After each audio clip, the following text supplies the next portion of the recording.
Welcome everyone to Side Draft and welcome to another Diecast review. We took to Twitter and asked, which one of these cars would you like to see on a video in our victory lane? And we had a lot of responses. Yeah, I mean, I believe at least every car got at least one vote, so that's pretty good. I mean, I really liked the interaction and everybody voted. I mean, everybody really liked these kind of videos. Yeah, and had a lot of cool different paint schemes, a lot of different color chromes, elite cars, but the one that everybody loved the most was a plain car. I mean, mostly plain, but it is Jeff Gordon's number 67 from 1990, his Outback Steakhouse Pontiac. So, yeah, I really thought some of the newer cars would probably get most of the votes, but it was this. This is probably one of the unique cars up there. I know a lot of people probably don't know a lot about it, and we didn't either until we saw it at a flea market. Yeah, and noticed it at a flea market and saw Outback Steakhouse. I was like, who could this be? I mean, it's not a Kevin Harvick paint scheme because it's like an older action car. So opened it up and said Jeff Gordon on it. So learned a lot of different stuff about Jeff Gordon's number 67 car. Yeah, so this is his debut in the Busch Series back in what, 90? Like 1990, yeah. And he was planning on racing this car 3 races. I believe it rained it out one time, so he didn't get to qualify. But he did qualify at Rockingham, second place, starting on the front row as a rookie.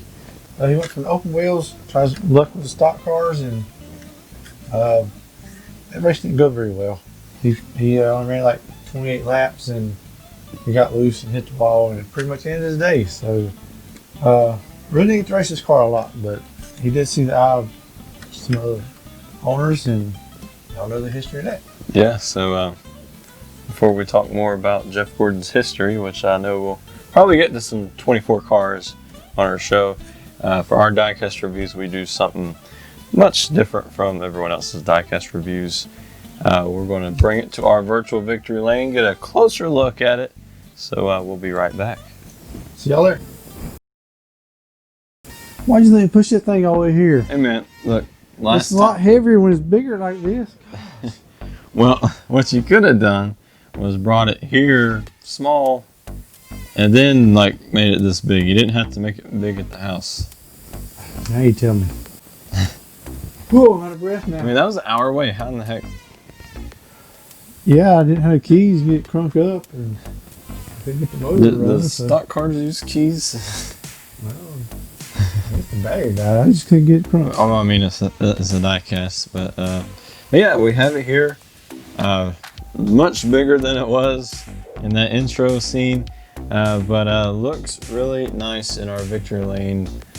Something about it, though. I mean, it's a simple paint scheme, but it just looks like a classic stock car. Yeah, it's really cool. It just really stands out. I believe the Outback logo, I haven't seen that in a while. I mean, they changed their logos and all since then, so pretty interesting to see that. Yeah, and as we said before, the Busch Series right there. This was before the Nationwide or the Xfinity Series.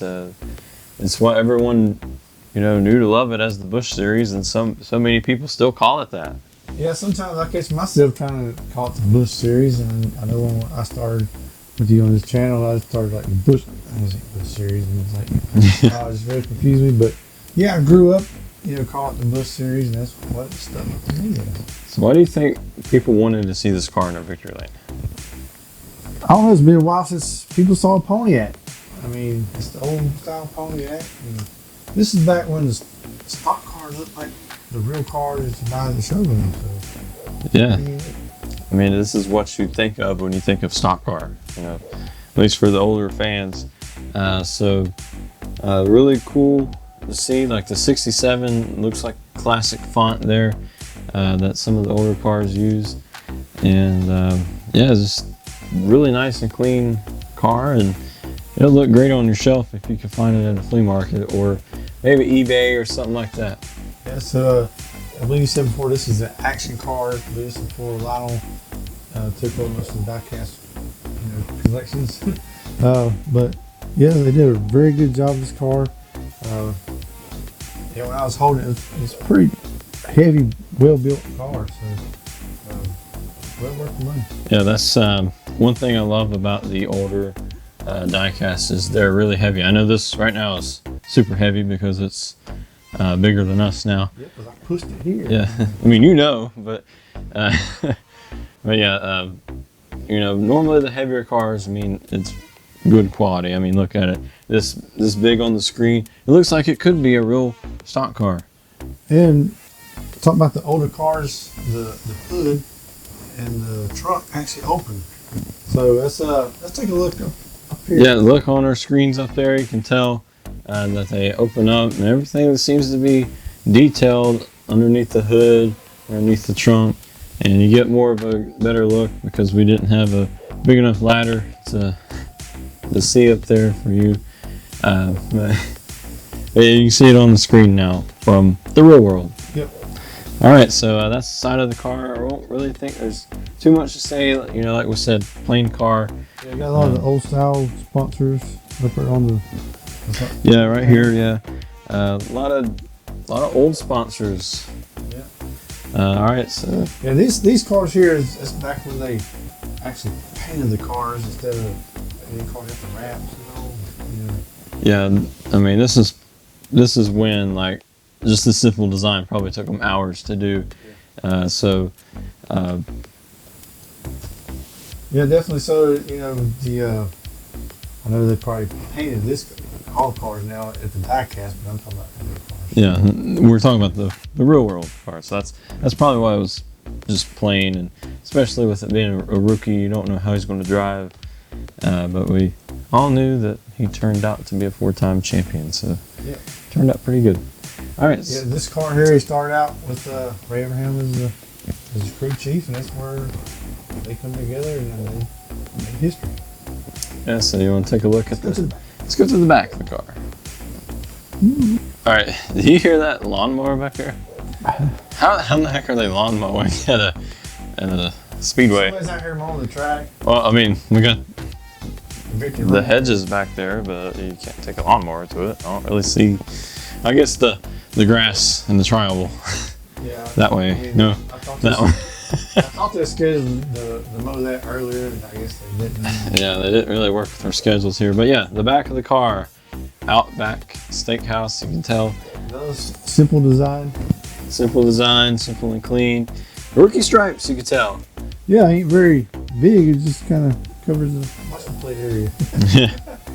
And look at that small spoiler. I mean, that was back when they had the little spoilers. And Yeah, this is when aerodynamics didn't really mean all too much. I mean, I'm pretty sure it did a little bit, but not as much as they do now. So it didn't matter how big or small the spoiler was as much as it does now. But yeah, not really much to say about the back other than it's Outback. yeah, and they got more design of the bumper and the back area. So All right, let's head to the other side and see if there's anything different from left to right. let's go.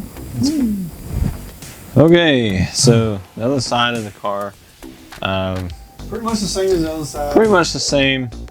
I don't think any of those over there is any different than the other side. I hope I'm not wrong about that, but yeah, there's a lot of sponsors on that side. Yeah, you see the older cars didn't have all the air ducts and stuff going through it. So Yeah, they didn't have all that air conditioning going in. no, this has been raced hard. Pretty sure Jeff's getting pretty hot in there. I don't know why we put him in there, but Yeah. you can come out now, Jeff. Yeah, we have a special guest on our show, Jeff Gordon. Yeah, just you wish. That'd be nice. Really, I wish. We all wish, right? But yeah, nothing different on the side, but man, it's just looks so nice. Yeah, I mean, it's a good looking car. I don't know what it is about it. I mean, it's a simple car, not really much about it, but it just looks nice. And like I said before, you can find the car if you're as lucky as I was to find it at a flea market. Well, let's go look at the front. Let's go look at the hood. Hey, all right, the hood. The hood. Man, this is a nice looking Pontiac right here. Yeah. Where the whole nose is. Man, who remembers these old Pontiacs? Don't you miss Pontiac in the Sport? Yes. So yeah, Outback. That's the logo we talked about that we didn't really see it before. At least we don't really remember it. This car is way older than I am, or not the diecast itself, but the real car is older than I am, about 8 years older. Yeah. So this is my big brother here. Yeah, so we didn't really have a bunch of splitter at the bottom here, because the car's kind of sit up the ground a little bit. And didn't have a lot of aero. Yeah. It's more mechanical. Loved the way the Pontiacs looked back then. I really wish that we could get something similar to that. Yeah, I bet Jeff Gordon would like to see this car in Victory Lane. Yeah. But we put it in our. I don't know what it is about us, but we keep putting cars that's never been in Victory Lane, our Victory Lane. Yeah, we're going to try to get some race wins and do in Victory Lane. Yeah. We could have two separate sets. Like we have, this will be the race wins that we do the reviews on, and could do the non-raced wins somewhere else. But Victory Lane's pretty nice. All cars are welcome here. But yeah, this is pretty much the whole car, just Outback and plain white. Plain white. And it's good to learn a little bit of history about this car. A little bit of history of the car, and we got Darlington coming up in a couple of weeks when we talk about throwbacks and stuff, so kind of throwing it back a little bit on this review. Yeah, and maybe we'll do another vote on the diecast, and y'all can pick it up. Yeah, we got a car that came in second on the diecast voting, so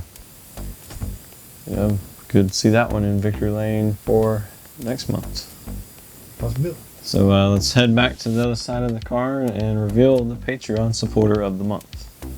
All right, let's go. All right, so that was the Jeff Gordon Outback Steakhouse number 67. Man, wouldn't it be crazy if Jeff Gordon kept the 67 instead of the 24? How crazy would that be? I know, it could have been 67 forever. Which is kind of funny because here Jeff Gordon started out with Outback, and now once he retired, you went to Kevin Harvick, and Outback is one of his sponsors. Yeah. So you stay with Outback all these years. So go to Outback and tell them Side Draft sent you. They probably won't give you a free blooming onion or whatever they have now. But you can eat one anyway. Just tell them Side Draft sent you, because why not? And I look at you weird. Who's that? Who the heck is that? But anyway, Patreon supporter of the month, it's Brad Anderson. Again, give it up for Brad Anderson. He is right now the only Patreon supporter of the channel. So he's going to keep winning them until someone else becomes a supporter. And also, if you want to advertise your name, company, whatever, up on one of these, just let us know. Yeah, just email us at sidedraftpodcast@gmail.com if you want to have your companies pop up on the screen back there to sponsor, or if you just want your face on that screen like Brad Anderson, go to our Patreon link in the description below, and we could see you next month on that billboard. So I hope you enjoyed this video. We really enjoyed reviewing this car. I can't wait to review some more in our Victory Lane, some more race wins maybe. So subscribe, like this video for more. Here's the not Brad Anderson diecast, but here is the Daniel Hemrick diecast that we reviewed last month, and we'll see you next time on Side Draft.